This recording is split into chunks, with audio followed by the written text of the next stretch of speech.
हे भगवान, ई कट भी नहीं रही है, कितनी ज्यादा ठंड लग रही है। हे भगवान, ई। जल्दी जल्दी सभी लोग हाथ चलाइए, अंधेरा भी होने वाला है, सूरज डूबने वाला है। जल्दी जल्दी करिए, और ठंड भी बहुत ज़्यादा लग रही है। भाभी अपनी तरफ से हम तो बहुत कोशिश कर रहे हैं, पर क्या करें, ठंड बहुत ज़्यादा लग रही है। अब मुझसे नहीं हो रहा है, मैं बहुत ज़्यादा थक गई हूँ, हाथ भी मेरे काम नहीं कर रहे। तभी चिंकी और सोनू जंगल के किसी कोने से अंडे लेके आते हैं। माँ देखिए हमें क्या मिला। माँ हमें बहुत जोरों की भूख लगी हुई है, हम देखो कितने सारे अंडे लेके आए हुए हैं, प्लीज़ हमें खाना बना दो। अनु देखती है किसी विशाल सांप के अंडे लेके आए हैं बच्चे। हे भगवान भाभी, ये तो किसी विशाल सांप के अंडे लग रहे हैं। मुझे लगता है बहुत बड़ा सांप है जिसने इतने सारे अंडे दिए हैं। मुझे तो अब बहुत डर लग रहा है भाभी। अनु देखो, डरने की कोई बात नहीं है, हमारे पास कोई और चारा भी नहीं है। हमें जल्दी से अपना काम ख़त्म करना है, हमें जल्दी से यहाँ पे घर बनाना है, और ठंड भी बहुत ज़्यादा हो रही है। सुनीता की बात सुनकर सभी लोग अपने अपने कामों में फिर से जुट जाते हैं। आखिर ऐसी कौन सी मजबूरी थी कि दिसंबर के महीने उन्हें इस पेड़ पर अपना घर बनाना पड़ रहा है, और इस भयंकर जंगल में। चलिए कुछ टाइम पहले देखते हैं क्या हुआ है आखिर इनके साथ। दिसंबर महीने की कड़ाके की ठंड में सुनीता की सास, पति, 2 बच्चे और 2 नंद एक टूटे फूटे घर के अंदर रह रहे थे।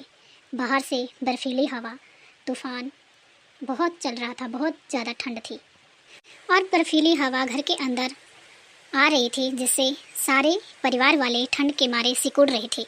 बारिश भी बहुत ज़ोर से हो रही थी। ये ठंड तो मुझसे बहु बर्दाश्त ही नहीं हो रही है, बहुत ज़्यादा ठंड है। आज तो बहुत ही ज़्यादा ठंड लग रही है, ये ठंड तो मेरी जान निकाल लेगी बहू। माँ बहुत ज़्यादा ठंड लग रही है, क्या करूँ, कुछ समझ में नहीं आ रहा है माँ। सच में बहुत ज्यादा ठंड लग रही है, एकदम से रातों रात इतनी ज्यादा ठंड लग रही है कि घर के अंदर भी ठंड कम नहीं हो रही है। हाय, क्या करें, कुछ समझ में नहीं आ रहा है। मैंने कहा था तुम्हें बेटा कि घर की मरम्मत करा दे, तूने भी मोहन बेटा मेरी बात सुनी नहीं। आज बहुत ज़्यादा ठंड लग रही है, पता चल रहा है अब। हे, ये ठंड तो कहीं मेरी जान ना ले ले, हे भगवान। हे माँ, अकेला जना मैं कमाने वाला, और परिवार का गुजारा करना बहुत मुश्किल हो रहा है। जितना मैं कमाता हूँ उससे घर चला लेता हूँ, और घर की रिपेयरिंग के लिए मेरे पास पैसे नहीं बचते। मैं क्या करूँ, लगा हूँ जुगाड़ में माँ। आजकल काम भी बहुत कम चल रहा है। जैसे ही सर्दियाँ ख़त्म होगी मैं घर का रिपेयरिंग करवाऊँगा। माँ, अब भैया भी कितना करेंगे, कर तो रहे हैं, मुश्किल से तो हम सबका पेट भर रहे हैं। अब भैया भी अकेला क्या करे, थोड़ा सब्र रखो। हाँ बेटी, तुम ठीक कह रही हो, एक तो परिवार बड़ा है, ऊपर से हमारे सबके इतने ज़्यादा खर्चे हैं। अकेला ये भी क्या करे कमाने, कहाँ कहाँ लगाए अपनी कमाई। हाँ हाँ, बहुत पुराना हो गया है घर, बहुत मेहनत से बनाया था हमने किसी टाइम इस घर को, अब ये घर भी जवाब दे चुका है। हाँ हाय, बहुत ज़्यादा ठंड लग रही है।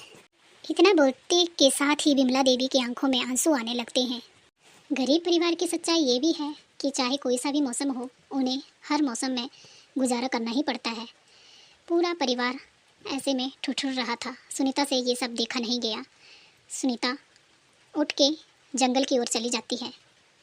सुनीता जंगल से कुछ लकड़ियाँ लेके आती है और सभी परिवार वालों के लिए आग जलाने का बंदोबस्त करती है, ताकि उनकी थोड़ी सी ठंड कम हो जाए।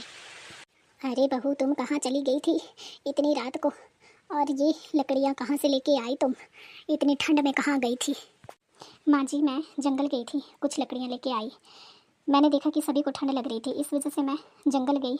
मैंने सोचा कि कुछ लकड़ियाँ लाऊंगी, उससे आग जलाऊंगी और सबकी ठंड थोड़ी कम होगी। यही सोच के मैं चुपचाप से जंगल चली गई थी।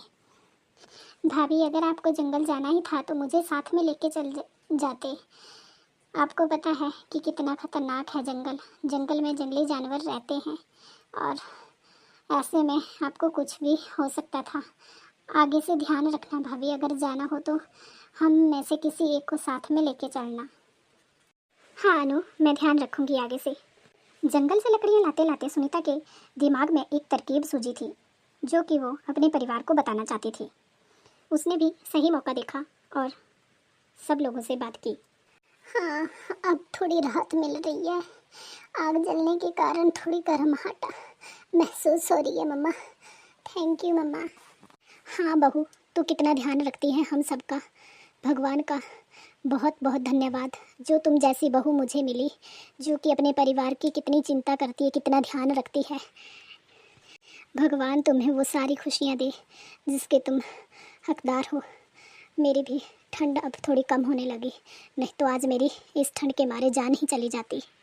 माँ जी, मैंने कुछ सोचा है, आपकी इजाज़त हो तो मैं कुछ बोलूँ।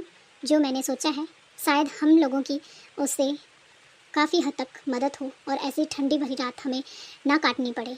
हाँ बहू, बोलो क्या कहना चाहती हो। माँ जी, जब मैं जंगल में लकड़ियाँ इकट्ठा कर रही थी तो मैंने एक बहुत बड़ा पेड़ देखा जहाँ पे कुछ जंगली जानवर भी रह रहे थे और मैंने देखा कि वो तो हमसे अच्छी ज़िंदगी व्यतीत कर रहे हैं। उन्हें ना कभी ठंड लगती है ना कभी गर्मी लगती है। उन्होंने अपना घर जो है पेड़ के अंदर ही बनाया। क्यों ना हम अपना घर पेड़ के अंदर बनाएं, जिससे हमें कभी ना ठंड लगेगी, ना हम कभी भीगेंगे और ना ही हमें कभी गर्मी लगेगी। ये कैसे होगा बहू? पेड़ के अंदर भला कोई रह सकता है क्या? माँ जी, इस टूटे हुए घर से अच्छा तो वो पेड़ होगा जिसमें हम अपना घर बनाएंगे। बहुत बड़ा पेड़ है वो। अगर आप चाहो तो हम वहाँ पे आसानी से अपना जीवन व्यतीत कर सकते हैं। हम सभी वहाँ पे आराम से रह सकते हैं। माँ, मुझे सुनीता की बातें कुछ समझ आ रही है। वो ठीक कह रही है। हमें गर्मियों में ना तो गर्मी लगेगी ना ही सर्दियों में सर्दी लगेगी। अगर हम उस पेड़ को बीच में से कुरेदेंगे तो हम अपने लिए वहाँ पे रहने के लिए घर बना सकते हैं। हाँ भैया, मुझे भी समझ आ गया है भाभी जो कहना चाहते हैं। मुझे तो बहुत अच्छा लगा उनका सुझाव। हाँ भैया, मुझे भी बहुत अच्छा लगा भाभी का सुझाव। तो ठीक है, फिर हम कल से ही अपना काम शुरू कर देंगे। जैसे ही दूसरे दिन सुबह होती है सभी लोग जंगल की ओर चले जाते हैं और अपना अपना काम शुरू कर देते हैं। मम्मा, बहुत ज़्यादा ठंड लग रही है। अब फिर से रात होने वाली है। भूख भी बहुत ज़्यादा लग रही है। आजा मेरे पोते, मेरे पास आजा। मैं तुझे अपने सॉल के अंदर बिठा लेती हूँ, थोड़ी ठंड कम हो जाएगी। आजा इधर। जल्दी जल्दी सभी लोग अपना अपना हाथ चलाइए, अंधेरा होने वाला है। देखते ही देखते सुनीता और सुनीता के परिवार वालों ने बहुत अच्छा घर बना लिया और शाम भी हो गई थी।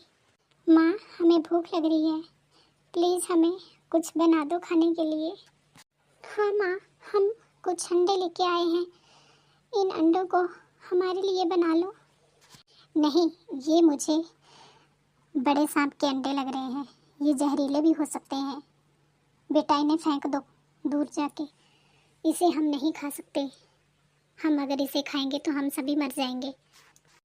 तभी इतना सुनकर बच्चे अंडों को फेंक देते हैं और घर भी तैयार हो जाता है। बहू, रहने के लिए तो तुमने बहुत अच्छा इंतज़ाम किया है, लेकिन अब खाने का भी कुछ इंतज़ाम हो जाता तो और भी अच्छी बात हो जाती। माँ जी, आप चिंता मत कीजिए, मैंने जंगल में उपजाऊ ज़मीन देखी हुई है। वहाँ पे हम अगर उस ज़मीन को खोद के कुछ बीज लगा दें, जैसे सरसों, पालक, धनिया, गाजर, मूली, इस तरह से कुछ लगा देंगे तो हमारा अच्छा जीवन व्यतीत हो जाएगा और हमें उसे बेच के भी कुछ पैसे कमा सकते हैं। वाह बहू, शाबाश। मैं बहुत खुश हूँ कि मुझे तुम जैसी बहू मिली। भगवान का दिल से धन्यवाद करती हूँ कि मुझे तुम जैसी बहू मिली। भगवान सबको ऐसी बहू दे।